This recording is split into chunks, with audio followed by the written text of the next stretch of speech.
We believe the narrative of being a woman who is her own boss is a special type of journey that deserves more visibility in today's society. The problems and struggles we face can and should be faced together. We found each other through our shared journeys that resilience is the only answer to fulfilling dreams and callings on our lives. FlyGirls is an intimate look into the creative hustle.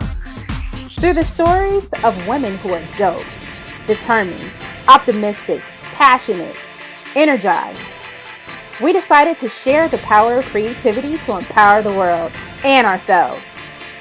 It's time for you to join us. Find a community dedicated to helping you embrace your dopeness. You deserve the right to dream big, design your success, and trust your passion. Welcome. You are the pilot of your own destiny. You are a fly girl, and you believe in what you dream.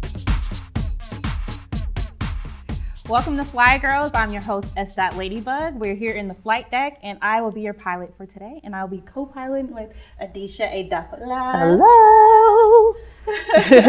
How are you? I'm well. How about yourself? I'm great. Thank you so much for being here. Thank you today. for inviting me. So let's get right into it because Okay. we are looking at you and you're so fabulous. Thank You're you. the definition of fly girl. So tell us like where you're from, where you're going, So, what's going on? Adesha Adefela is from Oakland, California. Yay.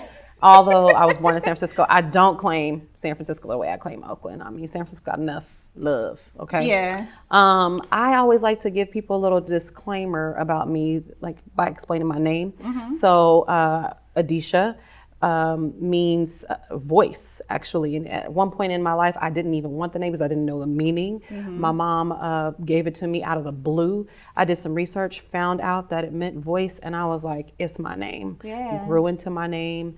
And later on, when I married my husband, Wale Adewale is his name, I found out that the word Ade, it means crown, actually, in Yoruba.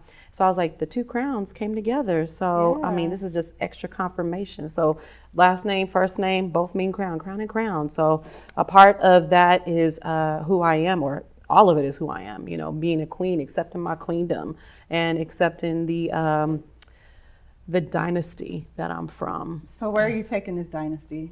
Girl, wherever the Lord... No, let me stop. Oops, sorry. Anyway, I have... Let's see. I had a lot of ideas and directions I wanted to go to in life. And I found that being so staunch and rigid with where I wanted to go was actually hindering me from being able to see my dreams come true. Yeah. So when I say that I'm going wherever God leads me, I genuinely mean that because it changes. At the beginning of this year, I literally was, praying and asking, what do you want me to do with this gift? I don't know where I'm going with it right now. I've tried so many things that haven't worked out. And then I saw a podcast about the 80-20 rule. I think I mentioned to you before.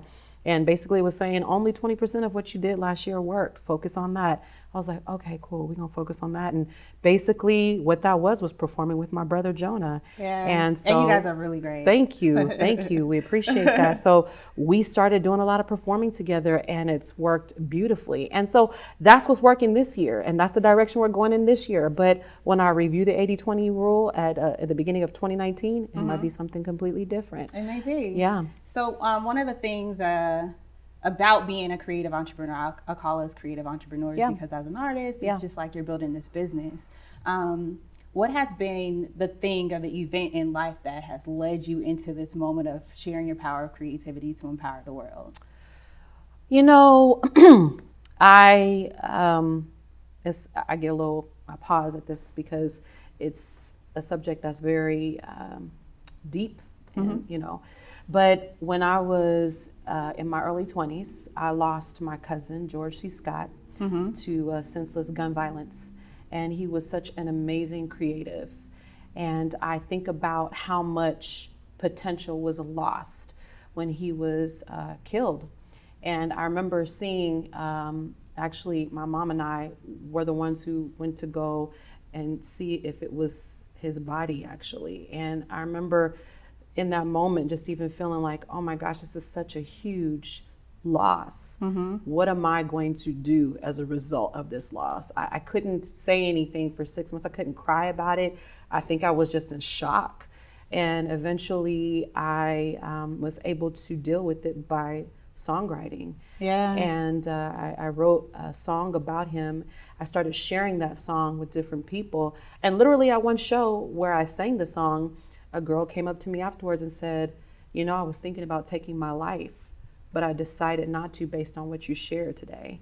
And that was empowering, and it was confirmation that I needed to use the gift that God had given me. Yeah. In a way, it was kind of like my cousin was working through me in that way, you know? And so I do feel like his spirit gets to live on in the work that I do, as well as my spirit. In addition to your name, because who knew that when your mom gave you that name or your parents gave you that name that you'd be doing this, you'd be in the voice. Exactly. You know, also one of the things as well is just about being on this creative journey. There's a lot of ups and downs. Yeah. There's a lot of people who can't handle it. Yep. You know, and so they kind of lean towards vices of life, you know, whether it be drugs, sex, or whatever it may be. Yeah. For you, what has been like the most misconception about being a creative entrepreneur and on this journey? You need just one. I mean, lay it out. Bring it down. Okay. I think everybody thinks when they get into business, whatever it may be, you know, their own business or deciding to pursue a career in music, that when they make the plan, is going to work exactly as they have it laid out. Never. Show me the person whose plan worked out the way I want to meet them. I want to shadow them. I want to model them. Yeah. But it never works out the way that you planned it. And I think that's the thing. You have to be flexible. You have to be willing to go in a different direction. You know, when I started, I wanted to sing my own music. I didn't want anybody else singing my music. Right. Now I'm open. I'm writing music for other people. And we actually did an album when I was pregnant with my daughter in 2015. We wrote 3 albums for a group called Daddy's Cash. Our names weren't on them or anything, but it actually allowed me to Billboard chart for the first time ever in my life. Right. So, you know, I was 32 in adult contemporary for 3 weeks on Billboard charts. And in that particular song, you actually hear my voice, but they don't say Adesha, you know, but okay, making a decision to do something that I wasn't planning on doing opened up a huge door for me. Right. So I think you just got to be willing to be flexible and understand that you are going to have your highs, you're going to have your lows, and looking at other opportunities and building relationships that can help you get to where you want to get to. But also understanding that when you build those relationships, they might want to take you down a different road than what you actually want to go down. And I believe if your heart is open, I believe that if you have the desire to do what you want to do, essentially it'll lead back to what you desire. Right. I guess it kind of goes back to that quote that just says you're one person away from your explosion. You just never know who that person's going to be. It It's can be so true. It's so true. anything that you visualize, of course. But yeah. So how about we get a little bit personal, because I know you mentioned. I know you mentioned. I know you mentioned being a mother. How has that been? You know, monumental. What has been the significance for you? Because you know, if we're going based on what society says, you can't be a mother and be successful. And you know, it's actually it's true. It's the industry is still a very how do you say, man-run world. And I don't think that they have an understanding of what it means to be a woman. I mean, we still have dreams and desires just like them, you know, but a lot of the responsibility to take care of the kids is on us. And as a mom, you want to be that caretaker. You want to be that nurturer. And I'm going to be that nurturer, but it doesn't mean that I can't still have my hustle strong, you know. Yeah. And literally, I have had different men who work with me in my life be like, oh, you know what, since you're having a baby, we're just going to take a step back. We're just going to wait until you finish with your mommy thing. yeah, because it's almost like people make excuses for you. Yeah. Because they don't understand what your journey is going to be. Yeah. That's true. But I Billboard charted when I was pregnant.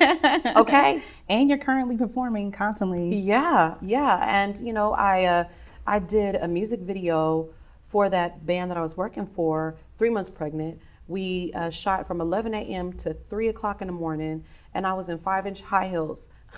Yes, got it done. Pregnant all. She probably gave me some energy that I didn't have on my own. And so, you know, I think children just motivate you even more. Yeah. It gives you something bigger than yourself to do it for. So give us a few tips for individuals who call themselves in this journey of being, you know, an artist and just trying to identify their journey, their steps, or whatever it may be. What are some tips that you would give them? Just two. Just three, two or three. I know. She's Two or like, three, you a maybe. talker, Adesha. Here on short, concise. 2 or 3. I would say support group. You need a support group. Find your tribe. Yeah, your tribe. Get to know like-minded people. So in addition to, you know, building a tribe of people that are family and friends that you already know, going out there and finding people that also have the same desires that you have. And that's a tricky one because sometimes there are people out there that get a little competitive with you and can suck you of your energy and even try to take your opportunities from you. But you know what I believe is when it's meant for you, it's meant for you. Can't nobody take it away from you. Not at all. So, you know, there have been times when I felt like somebody was in my space and tried to take an opportunity and I would like grab for it. And I'm like, you know what? Just let it be what it's going to be. If it's meant for you, it's going to come back to you. And the last one is just to initiate relationships. You're not going to go nowhere, sitting at home, sit on your couch doing nothing. You got to get up. You got to get out. You got to get to know people. Now that's a commercial. Yeah, you got to, you know, build relationships. Yeah. Get So, some other people like Shantelle. So I want to actually share a little something from my own personal journey. Yeah, please. That has really been able to be kind of like a tool for myself and just like a daily tip of just getting through things. Sure. And I call this little segment that we're going to do calling Getting Your Roll On. Okay, let's get the roll on. So let me reach down here in my little special place. Okay. Here, actually, let's do this one. Okay. Ooh. So I'm a crocheter. I've been crocheting since, you know, I was like 12. So it's been forever. Okay. And for most people, it's just like, oh my God, you're such a granny. But who knew that this yarn and, you know, a few like crochet hooks would be like my saving grace? Who knew?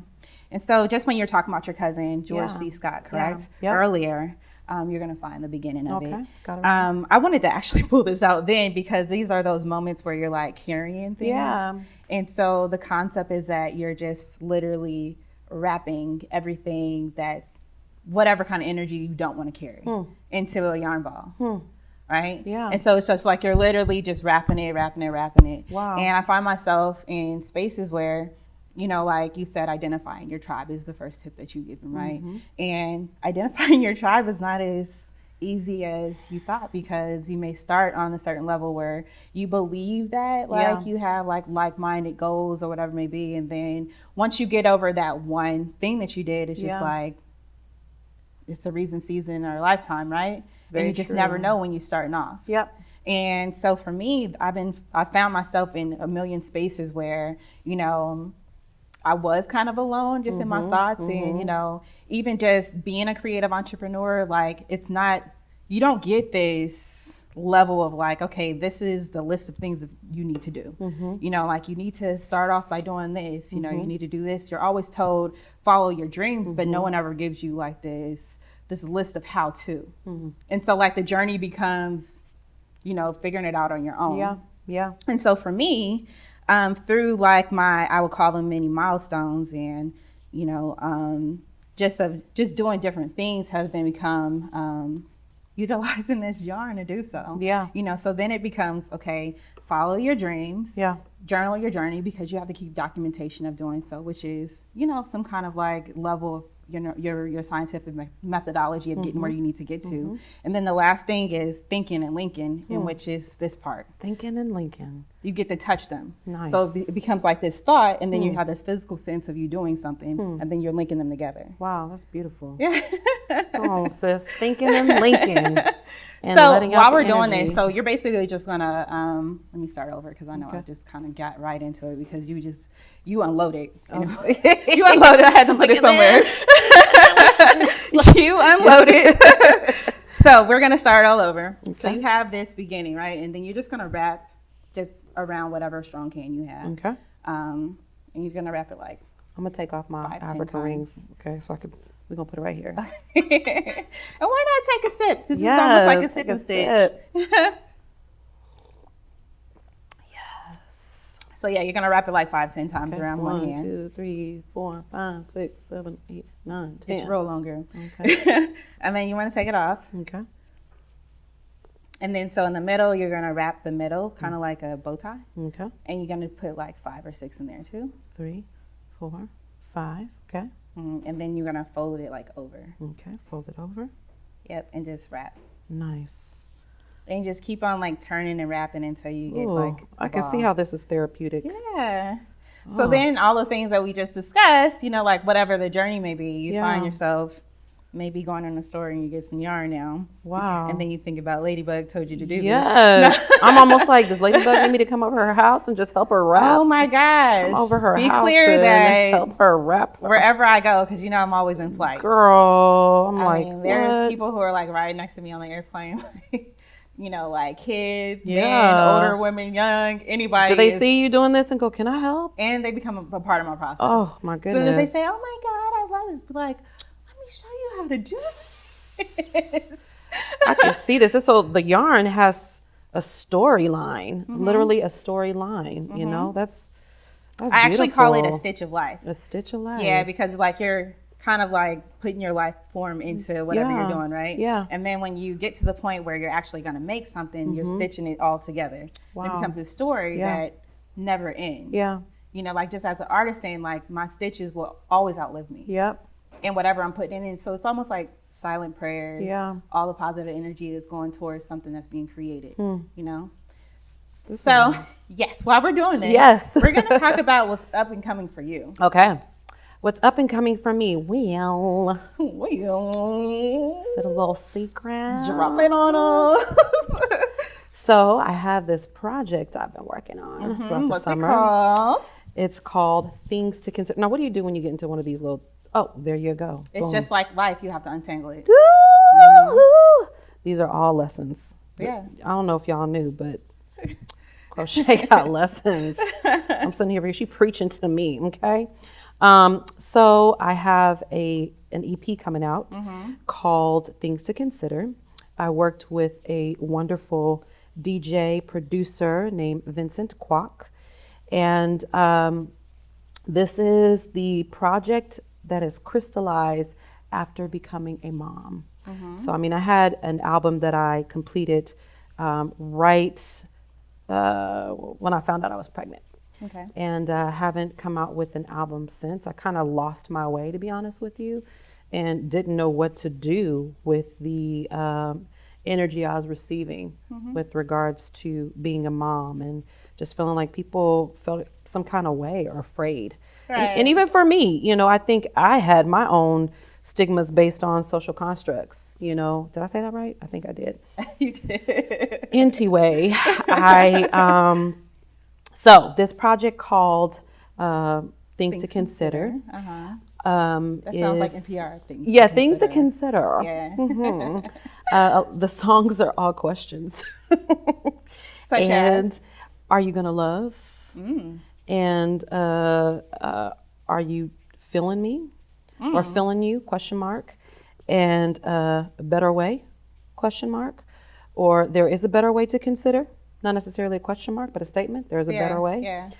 And, you know, it's an exciting project for me. I love EDM, electronic dance music. Yeah. And this is not exactly EDM, but it kind of like touches on it. And but at the same time, the thing that I love about electronic dance music is that there's some soul to it. Yeah. So it doesn't have to be electronic dance music. You can turn it into a jazz song if you wanted to, you know, or at least that's the kind of EDM that I get into. you Gotcha. know. So who's your target audience or market? You know, at this moment, I say hashtag Black queens who are looking for Who are wearing their crowns? wearing their crown and, you know, looking for some pick me up, you know, like inspiration, push to move forward, hashtag humans. That's a broad line. I'm sorry. I was doing a little bit too much. But if that's how you feel. Yeah, I do, because, you know, it's a lot of the content is about us and where we are right now in the world. Like, and you know, one of the choruses, or one of the verses says, nowadays your best friend is your telephone, a big old world, and yet many people feel alone. Tomorrow is not the hope it used to be, and some choose death to be free. Yeah. And like, how many people, like Anthony Bourdain, you know, who took his life, and Kate Spade. I still can't even believe that one. I loved Anthony Bourdain, and it blew me away, Kate Spade. And so, you know, a lot of people are trying to figure out how to navigate this world. And so I feel like those words are for everyone to hear, you know, not just for a specific demographic, but for everyone to hear. So how do you market your music, and how do you get to this core audience that you know you have? You know, I love performing live. And I find more and more that I find my audience when I perform live. And my brother and I have been doing I know this sounds like, you know, kitschy or whatever, but like the local farmers market in Oakland sounds so, you know, dumbed down and not excellent, but does it though? Because you know, Oakland is such. That's what I'm saying. Oakland is special. Yes, and that's where the people are. It's really like the pulse. Yes. Like it's the pulse of what's going on here in the Bay Area. It's the essence on every level of the city, and Yeah. I think all farmers markets in a lot of cities are becoming that.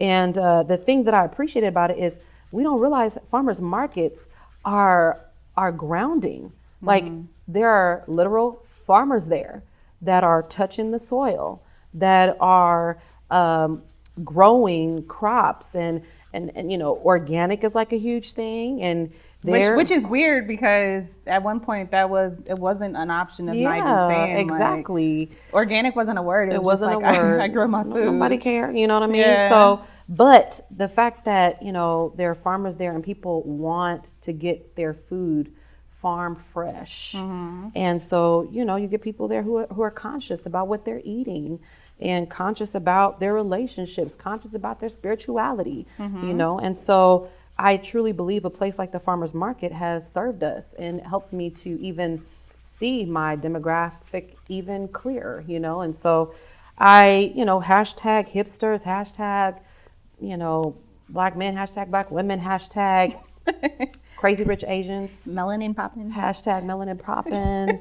Yeah, you know, people who are looking for message music. And I think at this point in politics, where we are, I think people want to hear message music. And that's what I have to offer. So. Speaking of politics, Ooh. how important is it to you to have women in leadership? You know, it's extremely important, because women are the leaders when it comes to compassion. Women are the leaders when it comes to that human touch, you know? And I think, you know, men, they have that too. I'm not saying that they don't. But being the mothers that we are, you have to be a nurturer, you know? And so I feel if women aren't in leadership, then we don't have a pulse regarding compassion. We don't have, I don't even know if I'm saying it correctly, but we basically don't have somebody who's in leadership who can help us to keep that in mind. Right. You know, I get what you're saying. Yeah. You know, thinking about decisions based on what's best for the people, you know, and even being intuitive. A lot of things that are going on in politics, you know, require some intuitiveness. Yeah. And women are, you know, intuitive. So having that, you know, in power, I think is hugely important. I think too, for the young girls, it's important. You know, there are young ladies out there who want to do things that are out of the box. Yeah. If they don't have people to model, you know, then I think they kind of lose their courage, you know, so. So for you, growing up as a little girl, who did you gather your inspiration from? My mother and my grandmother. I feel like my mom, I like to think of her as the disco queen. So when I am singing EDM music and spinning around in circles, Yeah. I am basically channeling my mom. And her afro. Yes. And then my grandmother, she's amazing. She's 96 now. And she's a queen. She literally reminds me of Queen Elizabeth. Queen Elizabeth. Just the way she carries herself. I'm not going to talk about in politics. She reminds me of her in that way, but just more the way she carries herself. She's very regal. Royal. Yeah, royal, and has decorum, you know.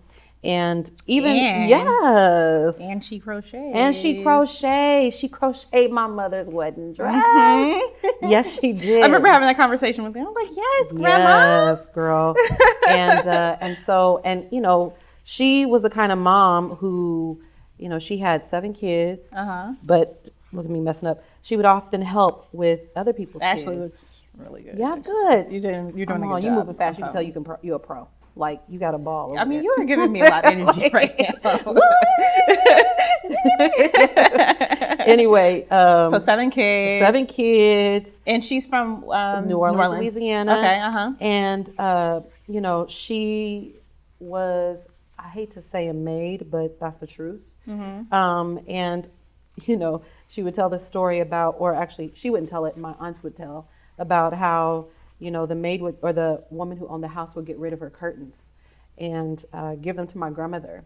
And my mom and them would wake up the next morning after, you know, she received the curtains, and they would have a whole new house. So she used the curtains to make her own curtains, bedding for the kids, new dresses, bras and underwear, and they all would go to church matching, you know. So she always took, like Beyonce talks about her grandmother, that lemon and made it into lemonade. And I love that about my grandmother, you know. And she was the one who inspired me the most in terms of even my singing. You know, I used to get made fun of a lot and bullied, you know, because when you carry a lot of power, people get intimidated and overwhelmed, and sometimes it comes out in negativity. But I would sing, and she'd say, "Don't you stop her from singing. That's $1 million singing." So with all things in mind, and knowing that this is called FlyGirls, who's the flyest girl, past or present? The flyest girl, past or present? You know, my grandmother and my mom. I know I was supposed to say one, but I can't. Gotcha. So,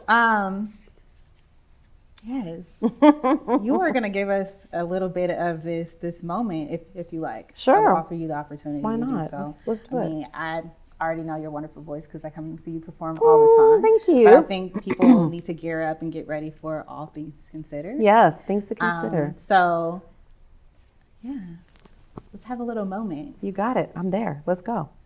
Welcome back to FlyGirls. I am your pilot, S.LadyBug, and we've had an enjoyable day here with Adesha Adefela, and we're going to hear from her upcoming project that she has, Things to Consider.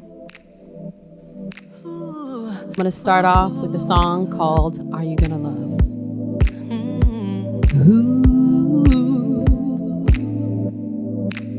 You've always been good, did everything like you should. Responsible, yet not responding. Yes, when it comes to love, guess your perfection settles for no exceptions. But you're alone, waiting for a feeling. Yet you're still alive.